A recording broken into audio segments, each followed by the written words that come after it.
La verdad de la isla de Pascua. Las cabezas de la isla de Pascua llevan siglos captando nuestra atención. ¿Sabías que cada cabeza está unida a un cuerpo? No son solo cabezas, sino figuras enteras de enormes proporciones. Nadie sabía que las cabezas de la isla de Pascua no eran solo cabezas hace unos años. Esta fue una gran revelación cuando los científicos lo descubrieron. Debajo de cada cabeza hay un cuerpo enterrado bajo montones de tierra. El descubrimiento generó aún más preguntas sin respuesta sobre una de las civilizaciones insulares más misteriosas del mundo.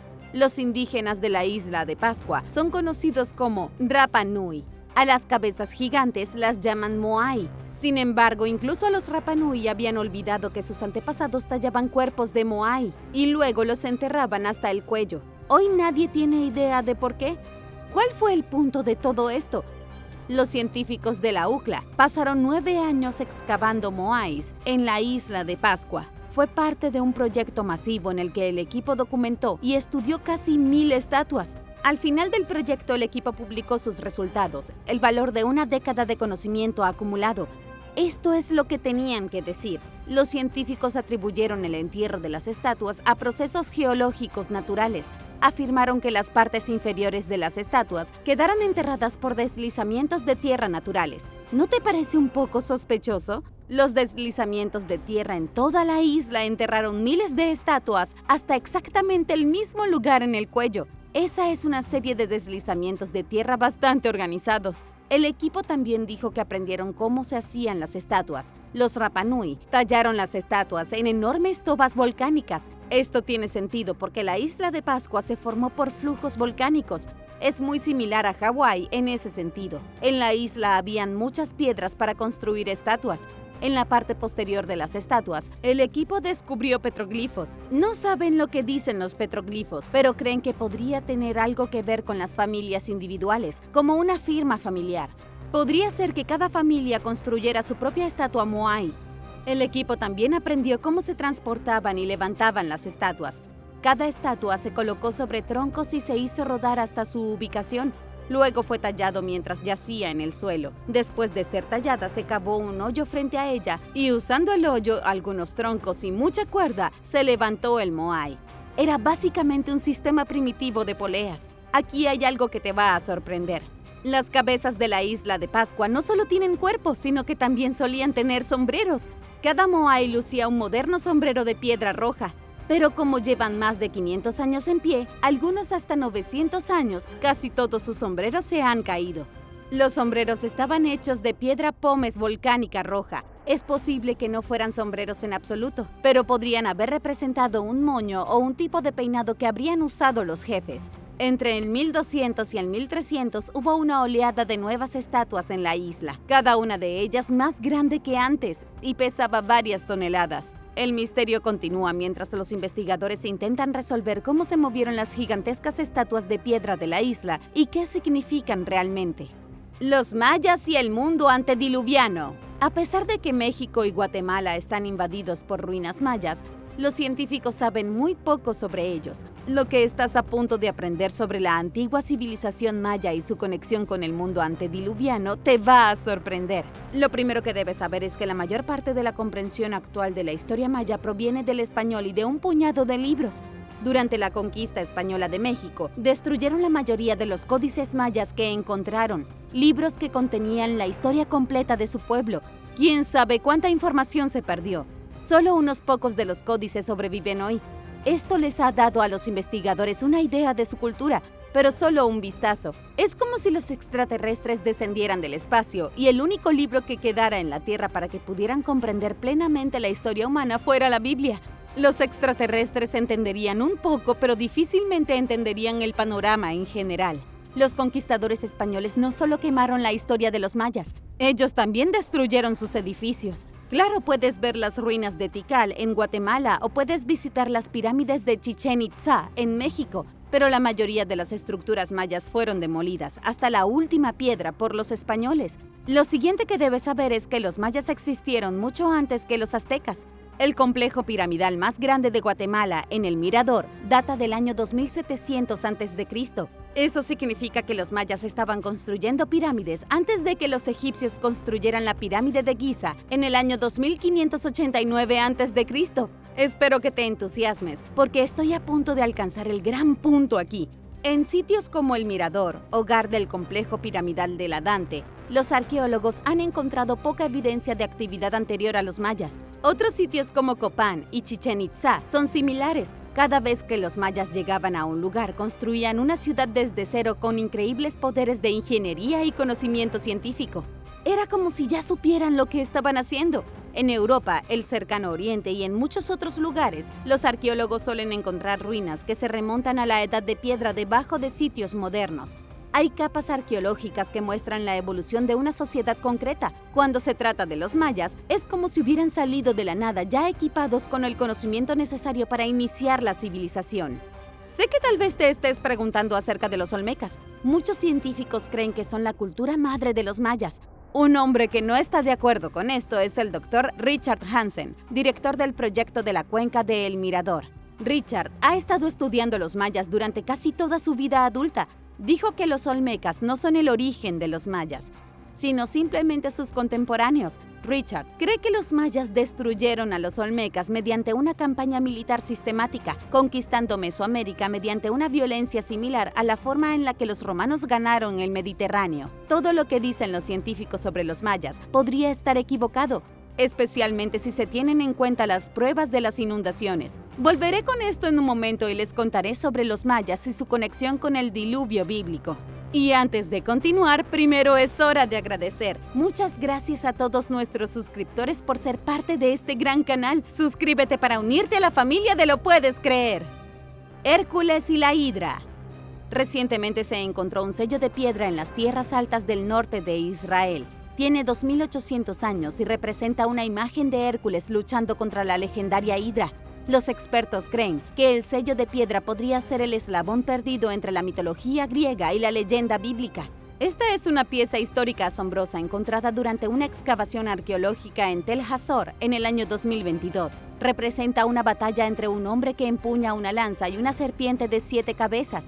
Lo más probable es que el hombre sea Hércules, siendo la serpiente de 7 cabezas la Hidra. Fue elaborado a mano por alguien, tal vez un israelita o quizás un fenicio alrededor del año 800 a.C. Esto fue casi al mismo tiempo que se escribía la Biblia hebrea. Lo creas o no, la imagen de un guerrero luchando contra una serpiente es aún más antigua y apareció por primera vez en Mesopotamia hace unos 4500 años. Desde los albores de la civilización, Hércules ha existido de una forma u otra con diferentes nombres y siempre ha luchado contra una serpiente. Los estudiosos creen que Hércules es uno de los personajes más antiguos del mundo.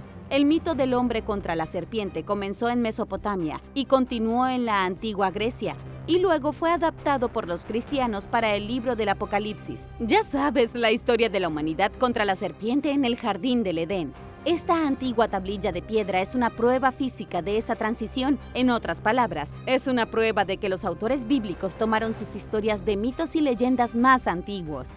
El gran pánico de las ovejas. El gran pánico de las ovejas en 1888 es uno de los extraños misterios que nunca enseñarán en la escuela. Es tan extraño y oscuro que ni siquiera estoy segura de habérselo contado a alguien. Pero aquí estamos y allá vamos. Sucedió el 3 de noviembre alrededor de las 8 p.m. en Inglaterra. Decenas de miles de ovejas en aproximadamente 518 kilómetros cuadrados de Oxfordshire se volvieron locas. Como quien dice, perdieron la cabeza. Los granjeros no podían mantener a sus ovejas en sus rediles. Rompieron vallas, arrasaron el campo y se volvieron completamente locas. No es tan inusual que un grupo de ovejas entre en pánico, pero esto fue una locura. No solo fue un rebaño, era el rebaño de cada granjero en el área increíblemente enorme. Al fin y al cabo, los granjeros encontraron a sus ovejas atrapadas en los setos, desorientadas en caminos secundarios y apiñadas en puro terror. Algo debe haber sucedido para asustar a las ovejas. Normalmente este tipo de incidentes se puede atribuir a perros o a depredadores, pero no esta vez. El incidente se extendió demasiado en un área demasiado grande. Las cosas se vuelven aún más espeluznantes cuando te enteras de que 5 años después hubo otro pánico de ovejas en la misma zona al mismo tiempo. El segundo pánico de las ovejas provocó pánico humano. Los científicos estaban tan preocupados que publicaron un estudio al respecto en el Journal of the Royal Agricultural Society. Los científicos del siglo XIX achacaron el pánico a la intensa oscuridad. Tengan en cuenta que estos fueron los mismos científicos que prescribieron la terapia de sanguijuelas y enviaron a mujeres emocionales al manicomio por estar histéricas. Así que hay que tomarse su diagnóstico con gran cautela. Hasta el día de hoy, el gran pánico de las ovejas sigue sin resolverse. ¿Qué vieron todas estas ovejas esa oscura noche de noviembre que las volvió completamente locas? ¿Alguna idea? Déjame saber en los comentarios. Las inundaciones secretas de los mayas. Un estudio geológico reciente sobre la superficie de la península de Yucatán en México ha mostrado evidencia de antiguos tsunamis. Hace 1500 años hubo un tsunami que pasó tierra adentro y su fuerza destructiva fue incalculable. Olas de hasta 15 metros de altura arrasaron con todo a su paso, derribaron edificios y ahogaron pueblos enteros. Es un escenario sombrío, pero es cierto. Los arqueólogos han señalado evidencia en ruinas mayas, como Cobá, Uxmal y otras ciudades pequeñas. En Sayil, en la costa del Golfo de la península, hay evidencia de que el complejo principal de palacios fue golpeado por un tsunami, dejando piedras derribadas y esparcidas. Algunos expertos incluso creen que los mayas conocían el riesgo de las inundaciones y antes de que su civilización colapsara, comenzaron a prepararse para ellas. El ingeniero forense estadounidense Jim Ocon ha pasado más de 40 años intentando comprender la genialidad de la ingeniería maya.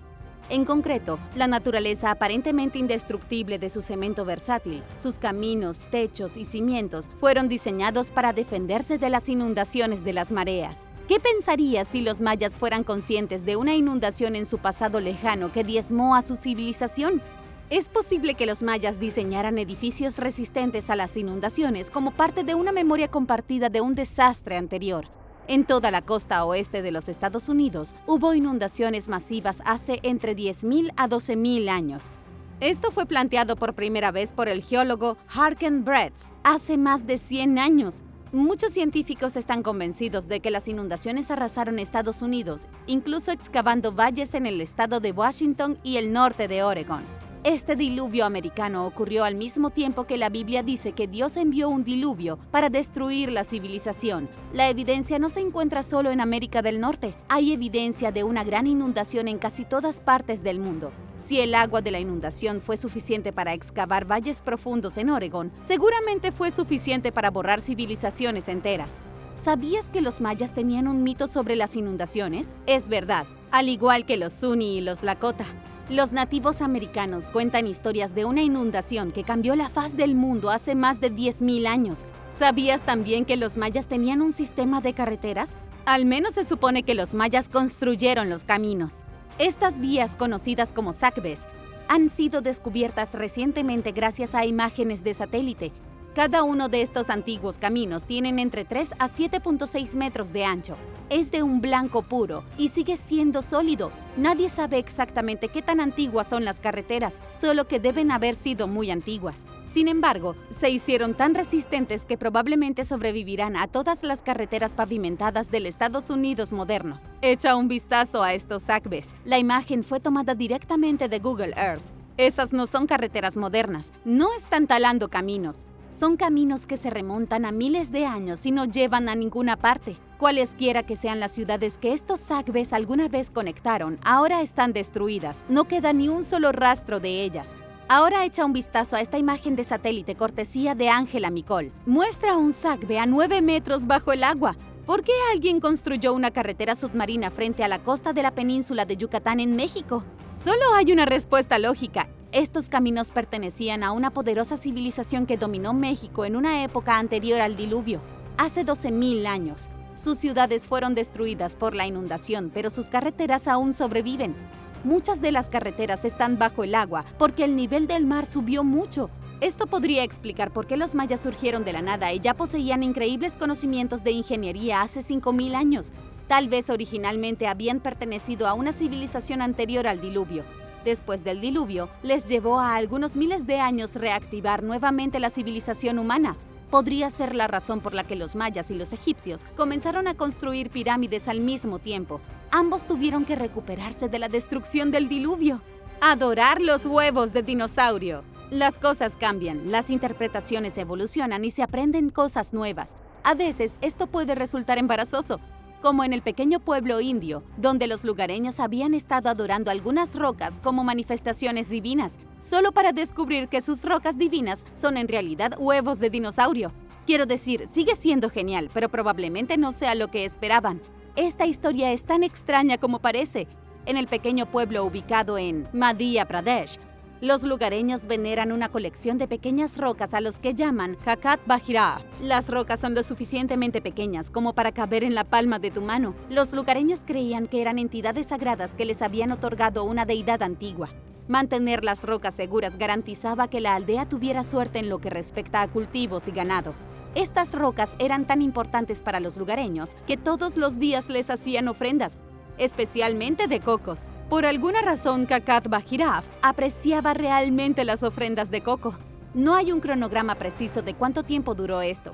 La tradición local parece sugerir que la gente había estado adorando las piedras durante generaciones. Es seguro decir que la tradición se ha mantenido sólida durante al menos 200 años, aunque probablemente incluso más.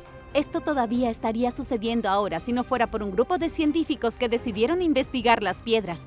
Investigadores del Instituto Birbal Sahni de Paleobotánica identificaron las rocas como huevos de dinosaurios de aproximadamente 70 millones de años. Tal vez las personas que empezaron a adorarlos pensaron que eran huevos de dragón originales. Sin embargo, no se sabe qué tipo de huevos de dinosaurios son, así que es un poco decepcionante. Toda la situación se ha vuelto realmente tensa. Estos huevos fueron objetos sagrados durante siglos para los aldeanos, y luego apareció un grupo de científicos para estropearlo todo. Proyecto Silverbug. La Fuerza Aérea de los Estados Unidos tiene una historia dudosa en lo que respecta a los platillos voladores. Durante la Guerra Fría incluso intentaron construir uno. Luego lo mantuvieron en secreto durante décadas. La razón por la que puedo hablarles hoy sobre el proyecto Silverbug es porque ha pasado suficiente tiempo como para que los documentos hayan sido desclasificados. El incidente de Roswell ocurrió en 1947. Fue entonces cuando el mundo empezó a despertar ante el fenómeno del objeto volador no identificado. Pero, ¿qué pasaría si cada avistamiento extraterrestre, cada relato de un testigo ocular sobre un disco en el cielo pudiera atribuirse al ejército? 6 años después del incidente de Roswell, en 1953, el ejército estadounidense inició oficialmente el proyecto Silverbug en asociación con Avro Aircraft Ltd., una empresa de Ontario, Canadá. La compañía de aviación fue contratado por los Estados Unidos para construir un avión de forma de platillo que pudiera despegar verticalmente y alcanzar velocidades sin precedente. Esto no surgió de la nada. El ejército estadounidense ya había estado probando y haciendo volar en secreto vehículos con forma de disco durante los años 40 y 50. Se ha estimado que Estados Unidos tenía hasta 35 proyectos en marcha al mismo tiempo, investigando cómo lograr adecuadamente el despegue y descenso vertical. Incluso antes, los alemanes habían intentado hacer lo mismo. Durante la Segunda Guerra Mundial, Alemania estaba tratando de descubrir cómo mantener la superioridad aérea sobre los aliados. Fue solo cerca del final de la guerra que Alemania supuestamente hizo diseñar dirigibles con forma de platillos. Pero los nazis fueron derrotados antes de que pudieran probarlos adecuadamente. Cuando terminó la guerra, el gobierno estadounidense realizó una gran cantidad de reclutamiento científico. Los mejores científicos alemanes fueron llevados en secreto a Estados Unidos como parte de la operación Paperclip. Ese es un proyecto ultrasecreto del que solo conocemos hoy gracias a una información desclasificada. Entre los científicos nazis reclutados se encontraban hombres que trabajaron en el platillo volante alemán, como el Dr. Richard Meta. Fueron incorporados al proyecto Silverbug y enviados a Canadá para trabajar en Avro Aircraft Ltd. ¿A qué velocidad crees que puede ir un platillo volante? Los Estados Unidos de América quería que sus platillos voladores alcanzaran una velocidad de 3.701 kilómetros por hora, a una altitud de 24.384 metros. No, eso no es mucho para los estándares modernos. El X-43 de la NASA puede alcanzar más de 11.265 kilómetros por hora, pero en la década de 1950 era un gran problema. Esta es una imagen del Avrocar, de la Fuerza Aérea de los Estados Unidos de los años 50, su verdadero platillo volante. Este vehículo era 100% legítimo. El Toronto Star incluso filtró su desarrollo en 1953. Entonces, ¿qué sucedió con el Avrocar?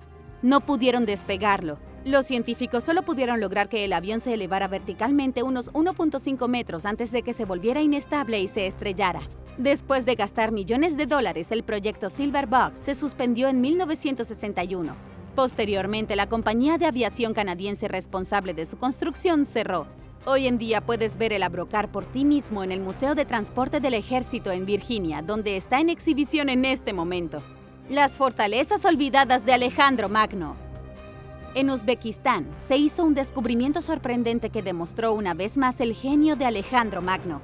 Este pedacito de historia del conquistador macedonio no es muy conocido.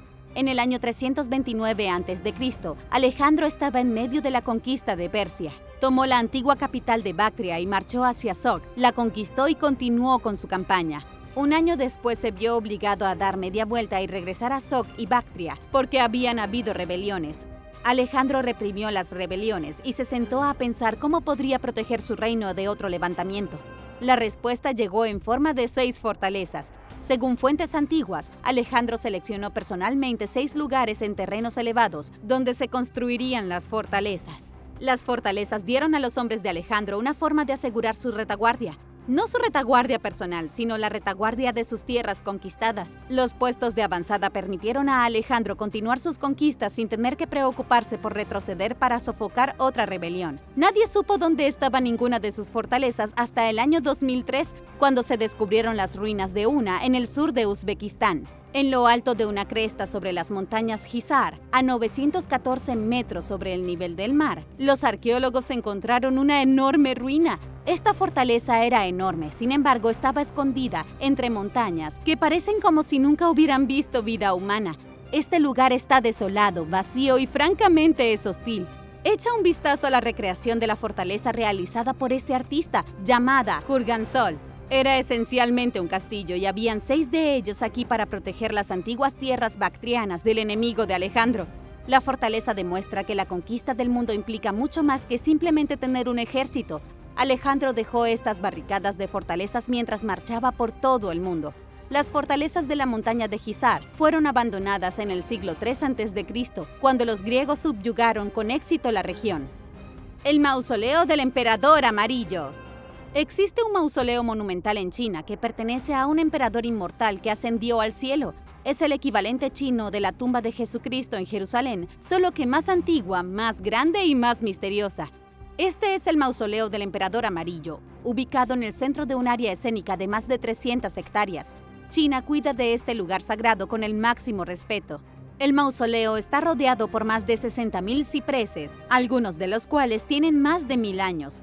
El mausoleo está justo en el medio de uno de los bosques cipreses más antiguos del mundo. Pero basta de árboles, vayamos al mito. ¿Quién es el emperador amarillo y esta es realmente su tumba? Puede que me hayas oído mencionar al emperador amarillo antes, pero nunca antes había profundizado tanto sobre su misterioso mausoleo. Cuenta la leyenda que el emperador gobernó China alrededor del año 2700 a.C. Fue al mismo tiempo que los mayas comenzaron a construir sus ciudades en Guatemala. Solo para darte una idea de hasta dónde se remonta esta leyenda. Tal vez era un hombre, quizás era un dios.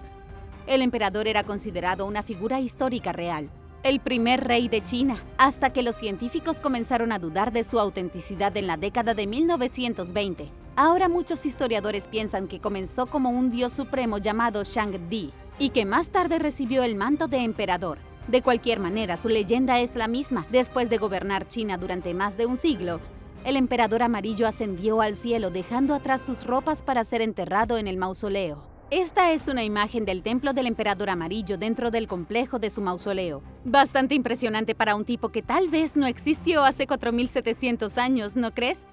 Se llama Templo Xuanyuan y es el más grande de su tipo en China.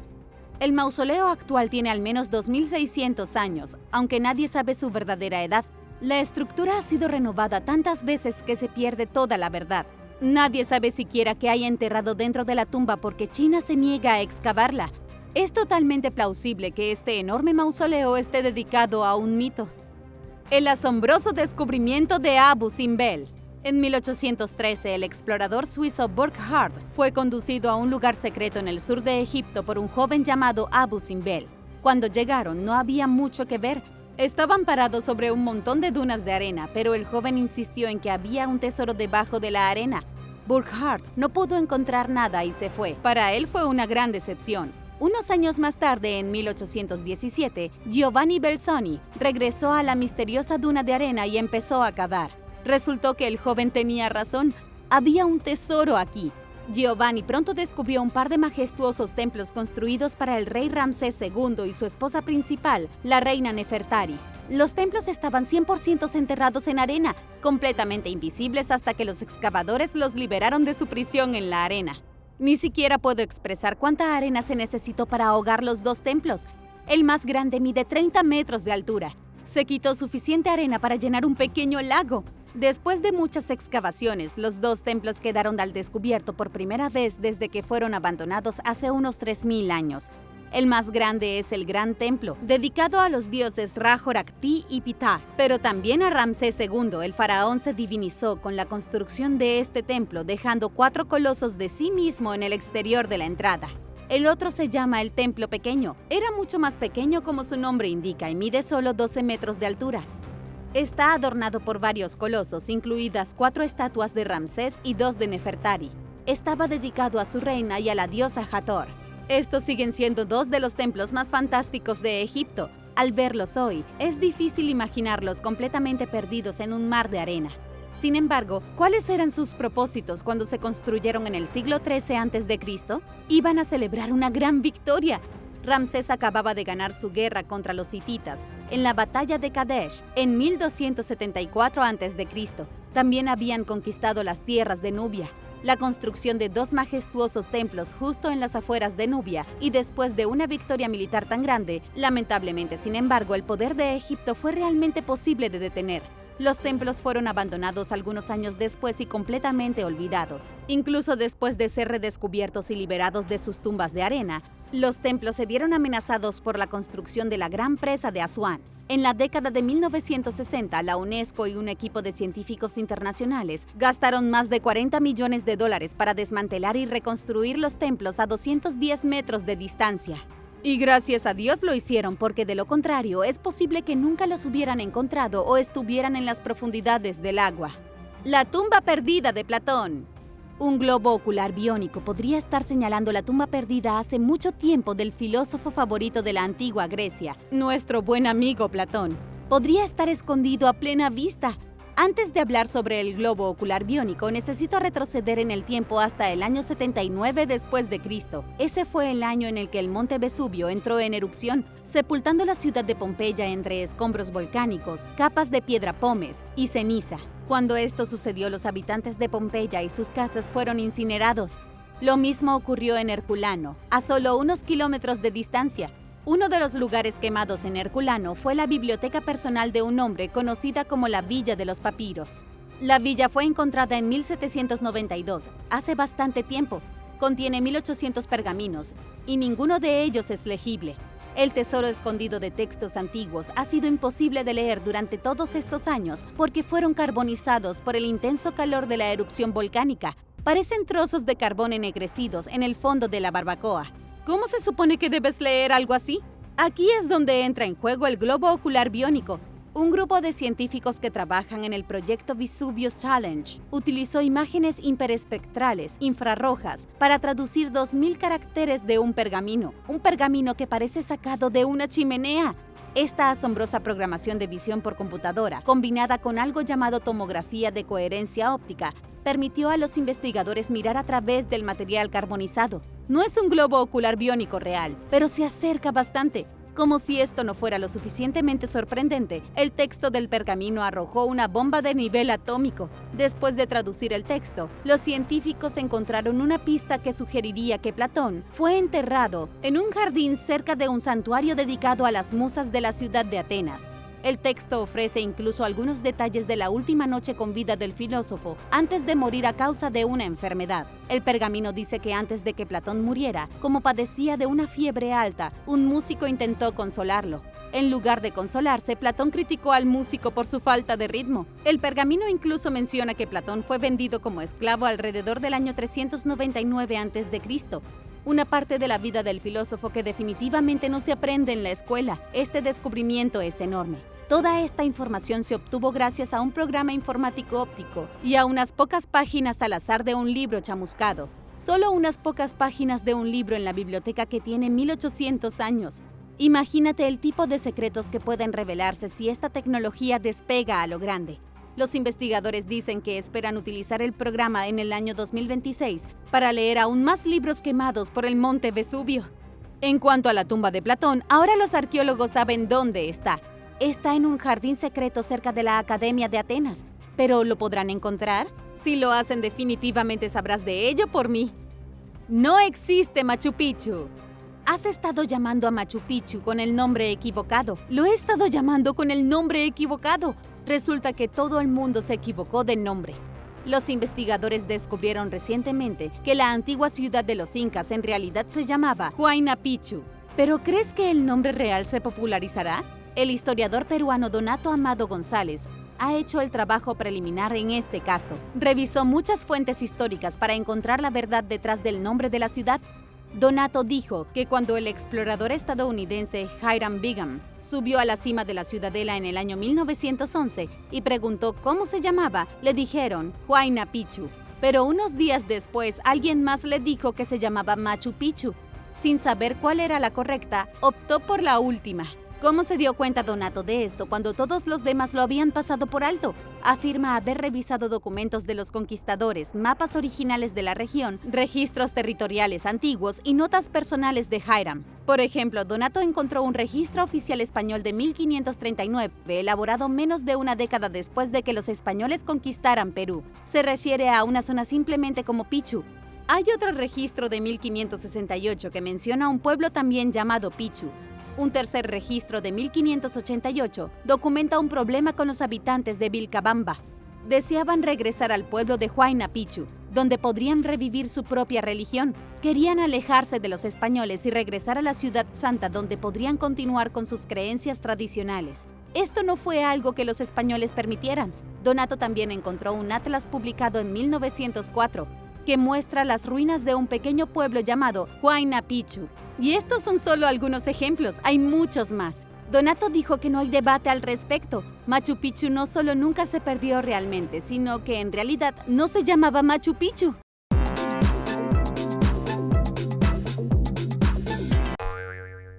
Número 10. Oro de la Guerra Civil. En 2018, un agente de la Oficina Federal de Investigaciones solicitó una orden federal. La orden era para incautar un tesoro legendario de oro del gobierno que supuestamente fue robado hace más de un siglo durante la Guerra Civil. Los cazadores de tesoros creen que el FBI se llevó el oro y lo escondió en una cueva en Pensilvania y luego encubrieron todo. Tan raro como suena todo esto, es verdad. Según The Associated Press y el Philadelphia Inquirer, el juez federal abrió los documentos del caso para demostrar que el FBI efectivamente había ido en búsqueda del legendario oro perdido. El FBI creía que había un importante alijo de oro, más de 1 o 2 toneladas, escondido en secreto bajo tierra en esta supuesta cueva. La razón por la que el FBI necesitaba una orden judicial era porque les preocupaba que el gobierno federal excavara el sitio antes que ellos y luego robara el oro para ellos. Fue un lío burocrático y aparentemente infructuoso. Nadie encontró nunca el oro porque supuestamente fue robado de camino a Casa de la Moneda de los Estados Unidos en Filadelfia en 1863. Los historiadores creen que fue una sociedad secreta de simpatizantes de la Confederación llamada Caballeros del Círculo Dorado la que llevó a cabo el atraco. Pero al final en realidad no sabemos si la Casa de la Moneda de los Estados Unidos fue realmente robada, o si el oro alguna vez fue escondido en la cueva, o si el FBI lo encontró y luego mintió al respecto para quedárselo todo.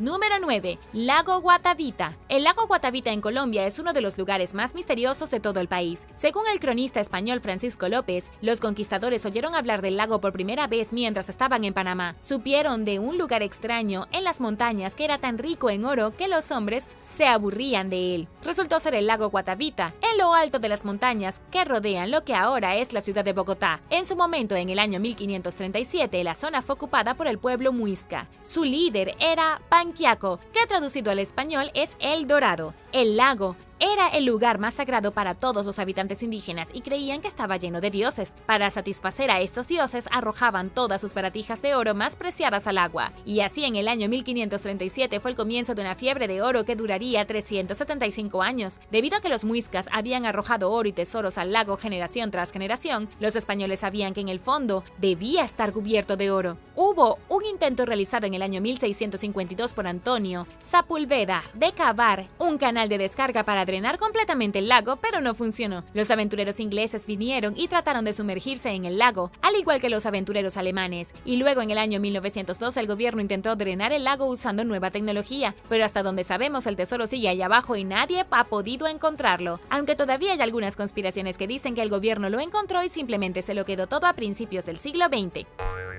Número 8. La corona más antigua. En 1961, el arqueólogo israelí llamado Pesa Baradón encontró accidentalmente una gran cantidad de reliquias antiguas. Entre estas reliquias estaba lo que los investigadores dicen que es la corona más antigua del mundo entero. Sucedió mientras el arqueólogo descendía en rapel por un acantilado en la región de Mahal Mishmar, en el Mar Muerto. Se encontró con una cueva que era algo como sacado de Aladín, una verdadera cueva de las maravillas. Dentro de los oscuros confines de la caverna había más de 400 preciados artefactos hechos de marfil, cobre y bronce. Estos fantásticos tesoros se remontan a la edad de cobre, o alrededor de 3500 a.C., pero posiblemente incluso antes. Pero con mucho el tesoro más espectacular de todos fue la corona, fechada en 6000 años. No se parece a la típica corona y ciertamente no estaba tachonada con una variedad de diamantes y joyas. Es simplemente una pieza circular de cobre con lo que parecen ser buitres decorándola y algunas protuberancias en forma de cuerno a lo largo de su parte superior. Definitivamente había sido imponente hace 6000 años, pero ahora no parece mucho. Incluso había un cetro de bronce a juego con protuberancias similares a astas. Al final, el tesoro acumulado sigue siendo un misterio. Nadie sabe por qué alguien metería tantos bienes de valor incalculable en una caverna o quién usó esta fabulosa corona. Número 7. El tesoro de Mosby. Se dice que hay un tesoro de inmenso valor escondido en el bosque del condado de Fairfax, en Virginia. El tesoro valía $350,000 cuando fue enterrado en el siglo XIX. Hoy valdría más de $6 millones. Todo comenzó con John Mosby, un guardabosques partisano confederado, también conocido como el Fantasma Gris, por sus incursiones ultra rápidas y su habilidad para eludir a los perseguidores del ejército de la Unión. Fue en 1863 cuando Mosby asumió el mando del Batallón 43 de la Caballería de Virginia. Estos hombres fueron entrenados en la guerra de guerrillas. No lucharon en el frente, sino que se colaron en los campamentos por la noche para tomar prisioneros y robar botín. Una de las redadas se llevó a cabo el 9 de marzo de 1863. Mosby y su grupo de hombres allanaron el juzgado del condado de Fairfax en medio de la noche, y allí fue donde encontraron $350,000 en oro y joyas, una colección de innumerables reliquias familiares de las tropas de la Unión que se habían llevado de los hogares del sur. Mosby y su equipo de Rangers abandonaron Fairfax en silencio, pero en su camino de regreso al territorio amigo se encontraron con un gran destacamento de soldados enemigos. Para mantener el tesoro a salvo, Mosby y su sargento de mayor confianza abandonaron su destacamento y enterraron el tesoro bajo un árbol. Pero este tesoro nunca se volvió a ver, al menos no oficialmente. Algunos dicen que el sargento traicionó a Mosby y regresó para robar el escondite, mientras que otros dicen que los soldados de la Unión encontraron el escondite. Algunos incluso dicen que todavía está allí, pero nadie sabe con certeza. Y ahora el número 6. Pero primero es hora de agradecer. Gracias a todos nuestros suscriptores por ver el video y pasar tiempo con nosotros en nuestro pequeño rincón de internet. Y si eres un suscriptor que regresa, bienvenido de nuevo. Si eres nuevo por aquí, también asegúrate de suscribirte y hacer clic en la campanilla de notificaciones, así no te perderás los próximos videos. Número 6. Tesoro del Pico Victorio. Hay una gran montaña imponente en Nuevo México llamada Victorio Peak, no lejos de la ciudad de Hot Springs. Es aquí donde supuestamente se esconde uno de los tesoros más famosos de los Estados Unidos. En noviembre de 1937, Milton Doc Noss, un cazador de ciervos local, fue en busca de agua dulce. Fue entonces cuando se encontró con la entrada de un túnel misteriosamente escondido cerca del pico de la montaña. Aún más extraño fue que encontró una vieja escalera que alguien había colocado allí antes y conducía a lo profundo de una caverna en la montaña. Abajo en la caverna encontró un cofre cofre lleno de monedas de plata. Pero eso no era todo. Había pasadizos que conducían a otras cavernas, y casi todas las cavernas tenían cofres llenos de oro y joyas. Era demasiado increíble para creer. El oro, los diamantes y las joyas no fueron las únicas cosas que Milton encontró dentro de estos pasajes. También se encontró con docenas de esqueletos humanos. Nunca supo quién había estado en la montaña antes que él, pero poco después del descubrimiento estableció propiedad legal de la tierra y aseguró los derechos de los mineros. Terminó extrayendo al menos 200 lingotes de oro en la caverna, aunque se dice que hay más de 16,000 en total. Pero entonces Milton empezó a volverse un poco loco. Supuestamente escondió los lingotes de oro por todo el desierto de Nuevo México. Luego, en 1939, accidentalmente provocó un colapso dentro de una montaña usando dinamita, llevándose a sí mismo fuera de su propia mina. Milton fue asesinado en 1949 y durante los años siguientes, amigos, familiares trataron desesperadamente de encontrar el tesoro que se había escondido en el desierto sin éxito, y en 1952 el ejército de los Estados Unidos tomó posesión de la mina derrumbada y obligó a la familia de Noss a abandonar su propia tierra. Se cree que este mismo día el ejército encontró el tesoro, entró para robarlo, saqueó ilegalmente la propiedad de la familia. Número 5. Isla de Oro. En el río Musi de Indonesia, buzos locales descubrieron recientemente una pequeña colección de artefactos. Encontraron anillos de oro en el lodo del lecho del río, así como cuentas preciosas y otros artefactos increíbles. Se encontró que todo el lecho del río estaba prácticamente cubierto de joyas, y estas joyas eran antiguas. Por antiguo, estoy hablando de más de 1300 años, en el siglo VII después de Cristo. Investigadores creen que los artefactos en el fondo del río probablemente pertenecieron al imperio Srivijaya y pueden haber venido de una misteriosa isla perdida de oro. Según el arqueólogo marítimo británico Sean Kingsley, los buzos han estado encontrando fragmentos de la ciudad durante los últimos 5 años. Monedas de diferentes épocas, estatuas de Buda, gemas y otros tesoros, metales preciosos, campanas de templos, jarras de vino, flautas brillantes con forma de pavo real y mucho más. Todo esto probablemente había estado en la ciudad de Palembang, ubicada en la isla de Sumatra y situada en el río Musi. Los registros históricos de China del siglo VII dicen que había más de 1000 monjes budistas viviendo aquí y que era un lugar de peregrinación popular para las personas que se dirigían a la India. Sin embargo, la guerra de 1025 con la dinastía Chola de la India redujo a polvo esta otrora poderosa nación y la ciudad decayó y fue tragada por el río. Ahora parece que el tesoro invaluable que una vez enriqueció a esta ciudad está volviendo a la superficie. Aunque desafortunadamente no se han realizado excavaciones arqueológicas oficiales, a partir de ahora el sitio es gratuito para todos. Informes no confirmados afirman que los pescadores y ladrones de tesoros codiciosos descienden al río por la noche y se llevan pequeñas fortunas en gemas y artefactos. Número 8. Oro nazi en el lago Toplitz. En las montañas muertas de Austria, a unos 64 kilómetros de la ciudad de Salzburgo, se encuentra el lago Toplitz. Es inaccesible durante aproximadamente 5 meses al año debido a las condiciones de congelación, y según algunos, en el fondo del lago está lleno de oro nazi, y dependiendo de a quién le preguntes, hay una especie de dragón submarino que guarda el oro, ya que muchos de los que van a buscarlo terminan muertos. Sabemos que en 1944 la Marina alemana estableció una estación de prueba en las orillas del lago, probando cosas como torpedos y armas. En 1945 los lugareños comenzaron a intentar cobrar billetes británicos. Fue una locura porque estas personas no tenían acceso real a la moneda británica y sin embargo todos de repente se cargaron con dinero británico. Una investigación reveló que habían obtenido el dinero de las orillas del lago donde se lavaba como hojas empapadas. Esto dio lugar a algunas especulaciones sobre qué más podría estar escondido en el lago. Ciertamente los nazis habrían arrojado todo tipo de tesoro al agua. Más tarde se asumió que los nazis también se habían deshecho de una enorme reserva de oro, no solo en billetes de banco, sino también en oro macizo y platino, obras de arte famosas y joyas. Muchas misiones encubiertas para descubrir el tesoro iban y venían a lo largo de los años. Un equipo de buzos de la Armada lo intentó en 1947, pero uno de ellos se ahogó, y desde entonces, hasta donde sabemos, no se ha encontrado el oro.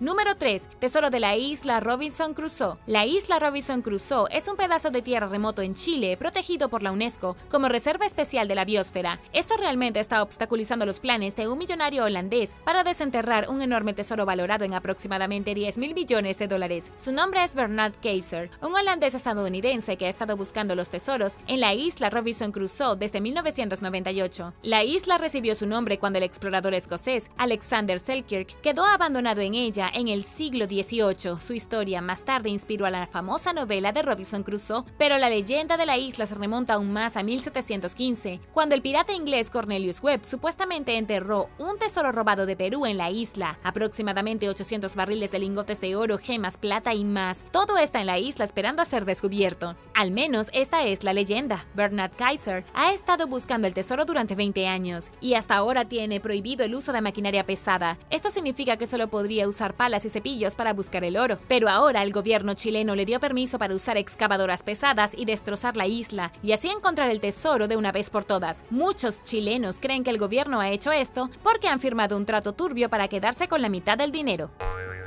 Número 2. El misterio de la isla Ock. El misterio de la isla Ock es uno de los misterios sin resolver más grandes de la historia, un engaño elaborado o una coincidencia realmente extraña. Esta isla se encuentra en la provincia canadiense de Nueva Escocia y desde el siglo XVIII la gente ha estado tratando de encontrar tesoros en la isla. Algunos dicen que los piratas enterraron un tesoro allí, otros dicen que el Santo Grial está escondido en la isla y otros dicen que el Arca de la Alianza está enterrada allí, traída por los caballeros templarios hace casi 1000 años. El mayor descubrimiento fue una piedra misteriosa inscrita con un código ilegible en un lenguaje sin sentido a finales del siglo XIII. Fue traducido en 1865 para decir 2 millones de libras están enterrados 40 pies por debajo, y desde entonces la gente ha estado excavando exactamente el mismo lugar tratando de encontrar el oro prometido en el fondo. Se llama The Money Pit y es una auténtica pesadilla intentar excavar. El problema es que después de una cierta cantidad de excavación el agujero se llena de agua de mar y no hay forma de detenerlo. Esto ha hecho que sea casi imposible desenterrar algo, y hasta ahora 6 personas han muerto tratando de alcanzar un tesoro que puede o no estar allí abajo. Número 1. La habitación de ámbar. La sala de ámbar es uno de los pocos misterios perdurables de la Segunda Guerra Mundial. La sala de ámbar se considera la 8ª maravilla del mundo y era un artefacto ruso preciado. Era una habitación literal esculpida por el artista alemán Andreas Schulter en 1701. Se utilizó ámbar para cubrir hasta la última superficie de la habitación, infundida con miel y linaza. Luego los paneles de madera de la sala se cubrieron con pan de oro y plata y se decoraron con deslumbrantes joyas preciosas. Fue un logro verdaderamente monumental y valioso. La habitación fue un tesoro ruso hasta 1941, cuando las fuerzas de Hitler entraron en San Petersburgo. La sala de ámbar fue desmantelada, puesta en cajas y nunca más vista. Hasta el día de hoy, nadie tiene idea de qué pasó con la sala de ámbar. Algunos dicen que la subieron a un tren y se la llevaron a una cueva secreta en Polonia, cuya ubicación se ha perdido desde entonces. Otros dicen que los soldados estadounidenses encontraron la habitación y robaron el tesoro. Y aún así, otros dicen que fue puesta en un submarino que se hundió y actualmente se encuentra en el fondo del océano.